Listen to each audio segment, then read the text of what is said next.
Hello student, आप लोगों की पूर्व क्लास में एक प्रश्नमाला 11 शिमला टी अर्थात समरूपता कोण कंप्लीट हो चुकी है।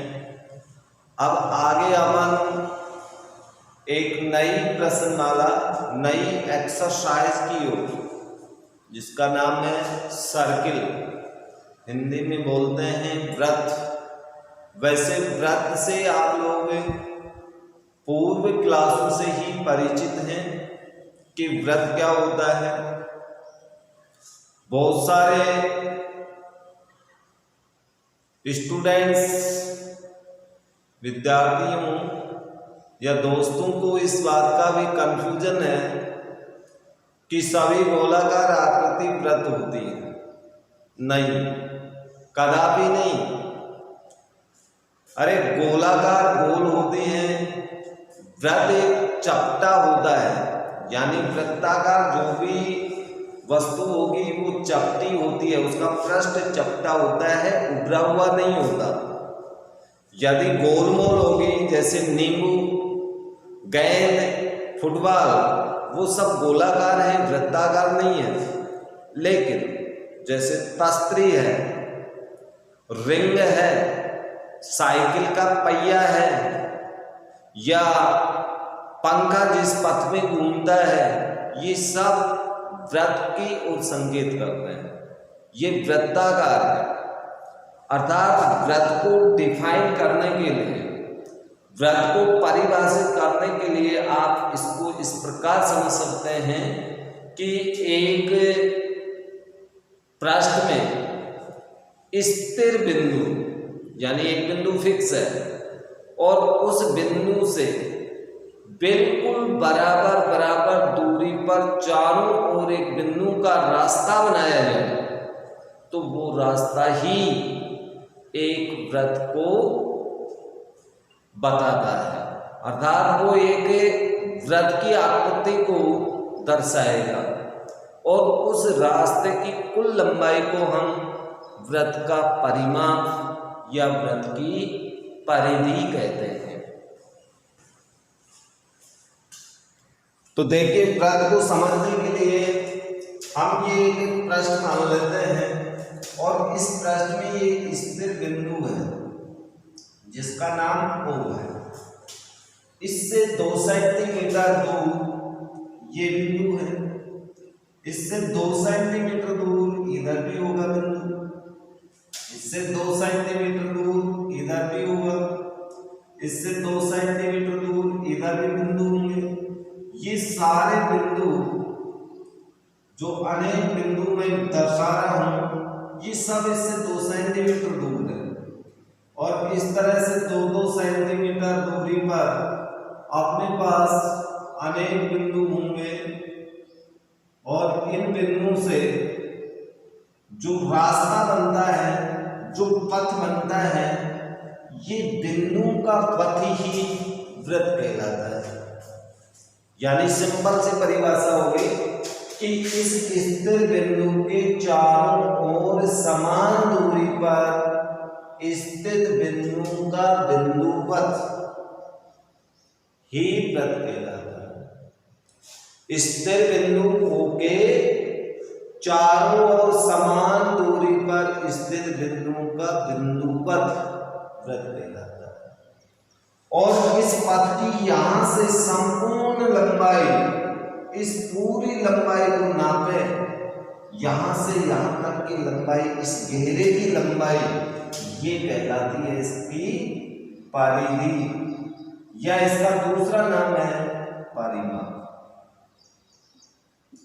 इस स्थिर बिंदु को वृत्त का क्या कहते हैं? इसको कहते हैं केंद्र।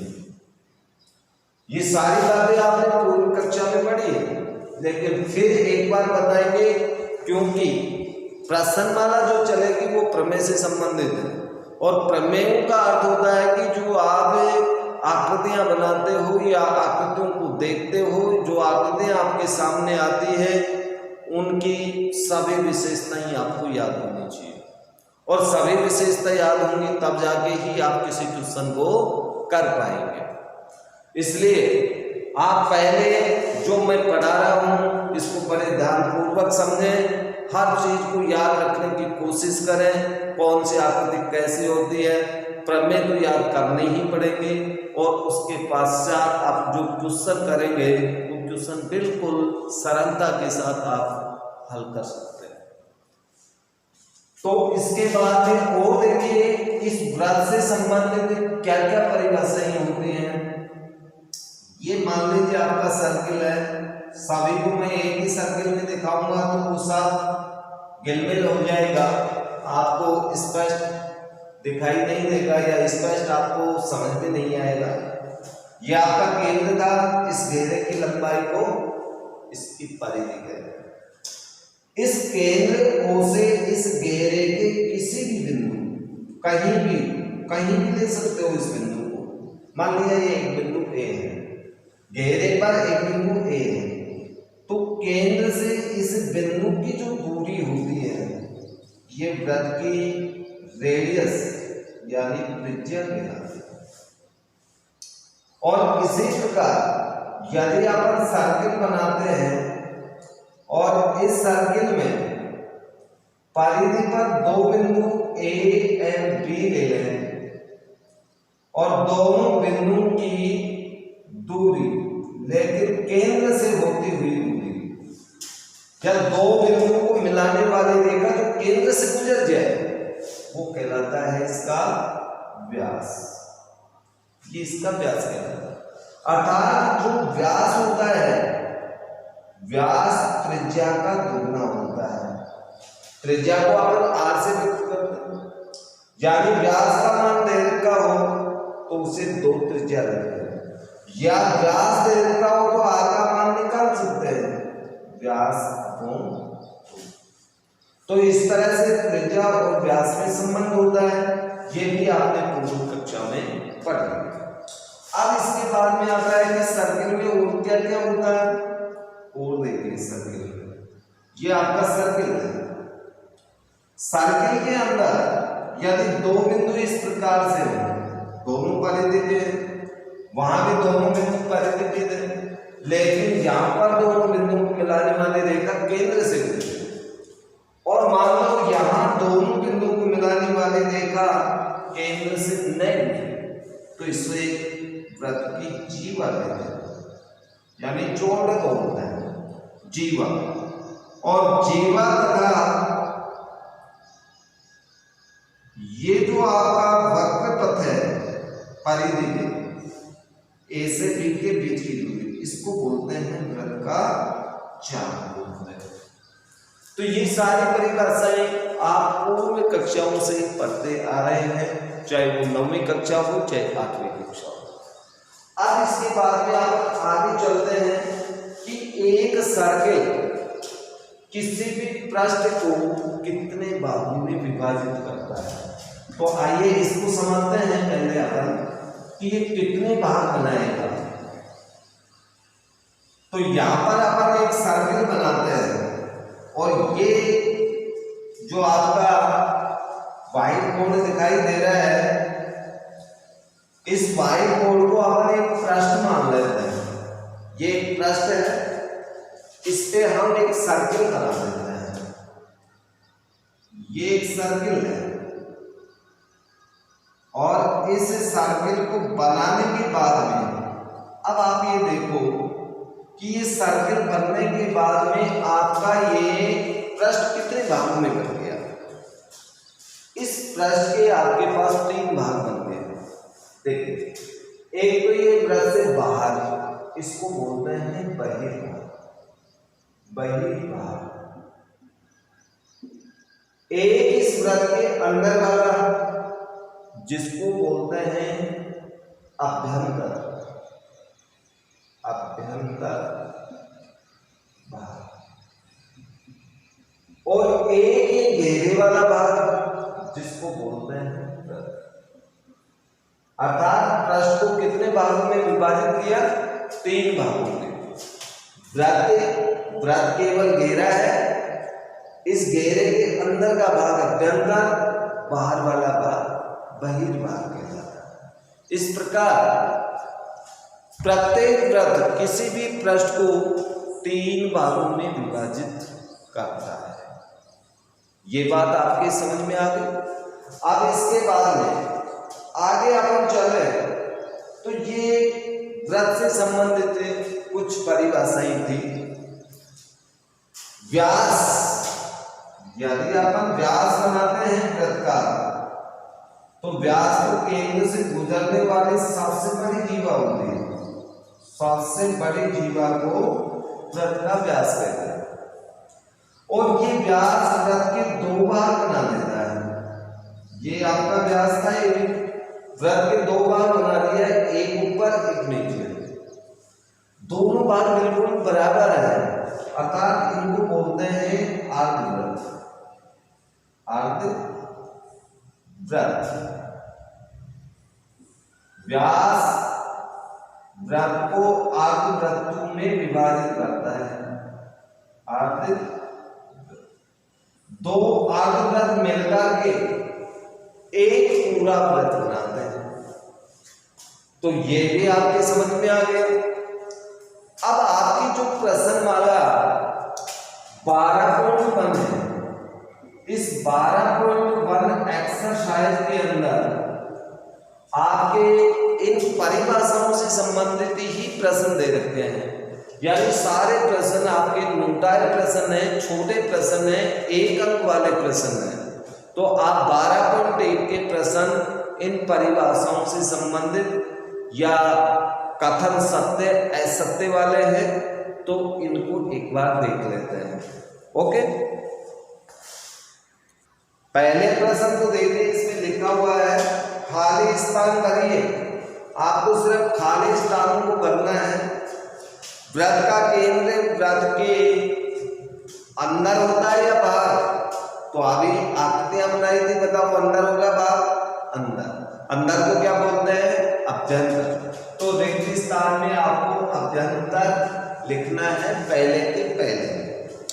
क्वेश्चन नंबर 2, एक बिंदु जिसकी व्रत के केंद्र से दूरी, व्रत के केंद्र से दूरी, ये केंद्र है और बिंदु यहां पर है। व्रत के केंद्र से दूरी त्रिज्या से अधिक है। व्रत के बाहर होगा या अंदर? देखिए त्रिज्या तो यहां तक होती, ये बाहर बिंदु है तो ये दूरी ज्यादा होगी, केंद्र से दूरी ज्यादा होगी तो बाहर होगा। केंद्र से दूरी त्रिज्या से कम हो गई तो अंदर होगा, त्रिज्या के बराबर हो तो व्रत के ऊपर स्थित होगा। तो इसमें आपके पास रिक्त स्थान में भरना है बहिर्भाग। क्वेश्चन नंबर 3, व्रत की सबसे बड़ी जीवा को क्या कहते हैं? अभी बताया था, व्यास। नंबर 4, एक चाप होता है जब इसके सिरे व्यास के सिरे हों। अभी बताया था कि व्यास जब खींचा जाता है तो अर्धव्रत बनता है। क्या बनता है? अर्धव्रत। एक व्रत जिस तल पर स्थित होता है उसे कितने भागों में विभाजित करता है? 3 भागों में विभाजित करता है। कौन कौन से? व्रत में बहिर्भाग और अभ्यंतर। सत्य असत्य कथन बताइए। क्वेश्चन नंबर 2, केंद्र को व्रत पर स्थित किसी बिंदु को मिलाने वाला रेखाखंड व्रत की त्रिज्या कहलाती है। केंद्र को व्रत पर स्थित बिंदु को मिलाने वाली रेखा व्रत की त्रिज्या कहलाती है। बिल्कुल राइट है, सत्य। एक व्रत में समान लंबाई की चाप जीवाएं होती हैं। चाप और जीवा समान नहीं होते। जीवा की लंबाई कम होती है, चाप की लंबाई अधिक होती है। तो ये कथन आपका इसमें असत्य आ जाएगा। क्वेश्चन नंबर 3, यदि एक व्रत को 3 बराबर चापों में बांट दिया जाए तो प्रत्येक भाग दीर्घ चाप नहीं होगा, ये लघु चाप होगा। इसलिए ये कथन असत्य है। ठीक है जी। तो इस प्रकार की क्वेश्चन है आपके इसमें। तो इन प्रश्नों के उत्तर आप लोग देना। 12.1 के प्रश्न आप लोग आराम से कर सकते हो। फिर भी कोई क्वेश्चन नहीं आए तो वो क्वेश्चन अपन बाद में देखेंगे। फिलहाल यहाँ पर आपको इतना ही बता सकते हैं क्योंकि ये हल करने की क्वेश्चन नहीं है। अब अपन आगे चलते हैं 12.1 से आगे। अब आगे के लिए आपको पहले प्रमेय पढ़ने होंगे और प्रमेय को सिद्ध करने के लिए हमें 4 बिंदुओं से गुजरना पड़ेगा। दिया हुआ, सिद्ध करना, रचना और उत्पत्ति। तो आइए इसमें कौन कौन से प्रमेय हैं, इन प्रमेयों का अध्ययन करें। वृत्त से संबंधित सभी परिभाषा अपन सीख चुके। प्रमेय 12.1 है, एक वृत्त की समान जीवाएं केंद्र पर समान कोण अंतरित करती हैं। अर्थात ये प्रमेय परीक्षा में आती है तो वहां लिखा हुआ मिलेगा, सिद्ध कीजिए एक वृत्त की समान जीवाएं केंद्र पर समान कोण बनाती है। अब प्रमेय को याद करना पड़ेगा आप लोग। तो बुक्स के अंदर 12.1 का कथन देखें। 12.1 प्रमेय आप लोग देख ले। वैसे मैं 2 बार बोल चुका, तीसरी बार फिर बोल रहा हूं। सिद्ध कीजिए वृत्त की समान जीवाएं केंद्र पर समान कोण अंतरित करती हैं या बनाती हैं। ये हमें सिद्ध करना है और प्रश्न हल करने के लिए इसे याद रखना है कि एक वृत्त के अंदर जीवाओं की लंबाई बराबर हो तो उन जीवाओं के द्वारा केंद्र पर अंतरित कोण भी बराबर हो। ठीक है, अब इसको सिद्ध कर देते हैं। सबसे पहले दिया हुआ पहला पॉइंट दिया हुआ, दूसरा पॉइंट होगा आपका सिद्ध करना, तीसरा पॉइंट होगा आपका रचना यानी संभव हुआ, उत्पत्ति चौथा। ये 4 पॉइंट तो प्रमेय सिद्ध करने के लिए लिखने हैं। अब दिया हुआ अपन एक वृत्त बनाएंगे। ये वृत्त है, ये वृत्त है और इस वृत्त में 2 जीवा बराबर बना होगा। अब 2 जीवा बना देता हूं, इसका केंद्र बिंदु ये है और 2 जीवा बना देते हैं, जीवा AB एंड जीवा BC। दोनों जीवा क्या है, इक्वल, बराबर। तो सिद्ध कीजिए कि ये बराबर कोण बनाती है। अब हमें ये सिद्ध करना पड़ेगा कि ये केंद्र पे बराबर कोण बनाते हैं। तो सबसे पहले तो आप ये लिखो, इसमें दिया हुआ वृत्त में 2 समान जीवाएं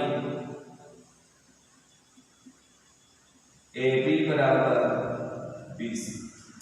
अलग भी मान सकते हो, जरूरी नहीं कि एक कॉमन बिंदु मान लें। आप अलग अलग मान लें तो एक इधर खींच लो, एक इधर खींच लो, कैसे खींच लो, 2 अलग अलग मान सकते हो। जैसा कि बुक में अलग अलग दे रखा है, मैंने दोनों जीवाओं का एक बिंदु कॉमन लिया है, तो इसमें और उसमें आप कंफ्यूज नहीं हो।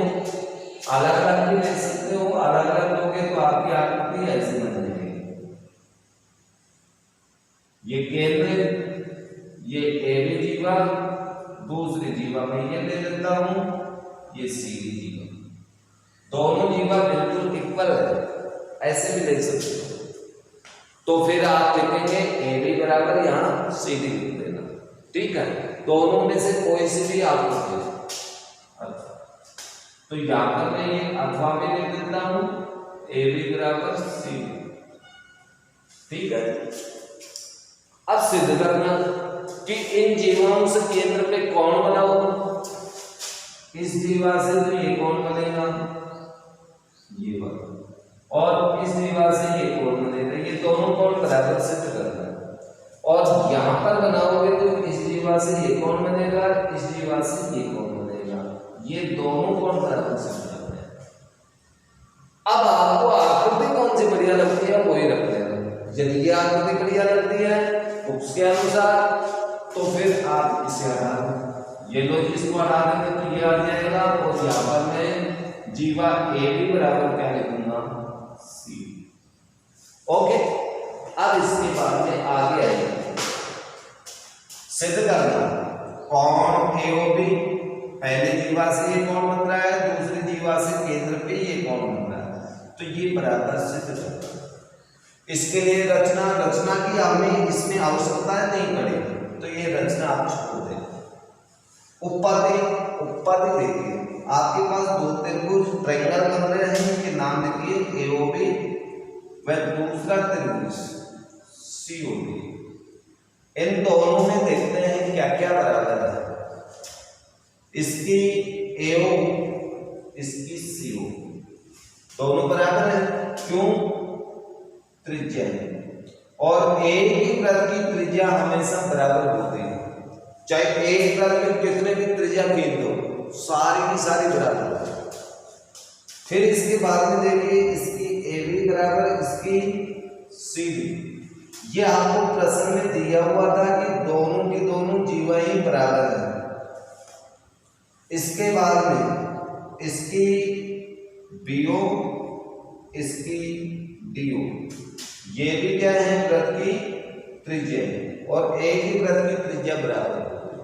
तो इसका अर्थ ये हुआ कि पहले त्रिभुज की तीनों भुजा दूसरे त्रिभुज की संगत तीनों भुजाओं के बराबर है। तो यहां पर सर्वांग समता वाला प्रमेय लगेगा, नहीं कि समरूपता वाला। तो यहां दोनों त्रिभुज ट्रिपल एस सर्वांग समता नियम से त्रिभुज एबीसी नहीं, एओबी सर्वांग सम त्रिभुज सीओबी, दोनों त्रिभुज सर्वांग सम हो गए। और जब दो त्रिभुज सर्वांग सम हो जाते हैं तो उनका परिणाम क्या निकलता है, ये आप सबको मालूम है। परिणाम निकलेगा उनके संगत कोण भी बराबर होंगे, ट्रिपल एस नियम से हुआ तो। और सर्वांग सम होने के बाद में संगत कोण भी बराबर होती हैं, बची हुई संगत भुजा भी बराबर होती है। लेकिन जब दो त्रिभुज किसी नियम से समरूप हो जाते हैं, सिमिलरिटी हो जाते हैं, तो उनके संगत कोण बराबर होते हैं, संगत भुजा बराबर नहीं होती, भुजाओं का अनुपात बराबर होता है। ये अच्छे से याद रखना। तो सर्वांग सम हो गए तो इनके संगत कोण क्या होंगे? बराबर। पहले त्रिभुज का कोण ले रहा हूं मैं एओबी, तो इस कोण एओबी के संगत इसमें एओबी, तो इसमें आपका कौन सा आएगा? सीओ। यही अपन को सिद्ध करना था। हैंडस्टॉप यानी ये सिद्ध हो चुका है। अर्थात ये आप याद रखेंगे, एक ही वृत्त में जीवाओं की लंबाई बराबर हो तो उन जीवाओं से केंद्र पे जो कोण बनेगा वो भी बराबरी होगा। अब जैसे एग्जाम्पल इस प्रमेय के लिए मान लो आपको ये दे दिया जाए कि वृत्त की जीवा AB बराबर CD तथा कोण AOB बराबर 60 डिग्री, तो कोण COD का मान ज्ञात करो। तो आप COD का मान डायरेक्ट लिख देंगे 60 डिग्री। क्यों? क्योंकि इस प्रमेय का प्रयोग हो चुका है। तो आप इस प्रमेय को लिखने के बाद इसका आंसर ये लिख देंगे। तो इस तरह से आपको प्रमेय प्रयोग में काम में लेने पड़ेंगे। तो ये आपकी 12.1 हो गई। अब इसके बाद में 12.2 प्रमेय है, जो कि इसका विलोम प्रमेय है। विलोम का क्या हुआ कि यदि एक वृत्त में दो जीवाएं केंद्र पर बराबर कोण बनाती हैं तो जीवाएं समान लंबाई की होती हैं। यानी कहने का मतलब यह है, इसका विलोम प्रमेय है, लेकिन विलोम प्रमेय में ये तो चला जाएगा यहाँ और ये दिया हुआ आ जाएगा सिद्ध करने के स्थान में। रचना की इसमें भी कोई आवश्यकता नहीं है। यहाँ पर ट्रिपल एस समरूपता लगा, वहां पर ऐसे सर्वांग समता का नियम लगेगा, दोनों त्रिभुज सर्वांग सम हो जाएंगे, तो संगत बची हुई भुजा भी AB बराबर CD से हो जाएगी।